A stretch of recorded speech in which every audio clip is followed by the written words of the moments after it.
बकरी और शेर। एक दिन जंगल में शेर अपने खाने की खोज कर रहा था। तभी उसे बकरी के पैरों के निशान मिले। वाह, आज तो बकरी का स्वादिष्ट मांस खाऊंगा, मजा आ जाएगा। शेर आगे बढ़ता है। शेर आगे बढ़ा तो उसने देखा बकरी घास खा रही है। शेर ने खुशी से जोर की दहाड़ मारी। बकरी समझ गई। अरे अरे ये तो शेर है, भागो भागो। बकरी बहुत फुर्तीली थी। जैसे ही शेर ने उस पर झपट्टा मारा, वह सीधा जाकर पास के कुएं में जा गिरी, जो बिल्कुल सूखा हुआ था। बाहर आओ, मुझे भूख लगी है। बाहर आओ, मुझे बहुत भूख लगी है। जल्दी बाहर आओ।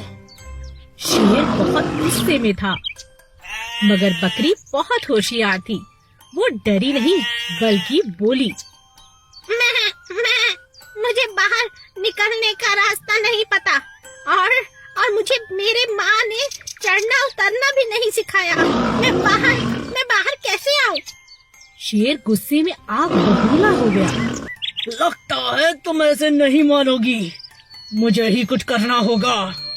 शेर ने आओ देखा ना ताओ और सीधा जाकर कुएं में कूद गया। फिर क्या था, चालाक बकरी तुरंत कुएं से बाहर आ गई।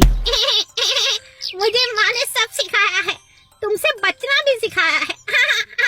अब मैं तो निकल गई, तुम निकल कर बताओ। बेचारा शेर एक बकरी के आगे हार मान चुका था, क्योंकि उसे बाहर निकलने का रास्ता भी नहीं पता था, और इतने भारी शरीर के साथ वो बाहर आता भी कैसे। समझदार बकरी ने अपनी जान बचा ली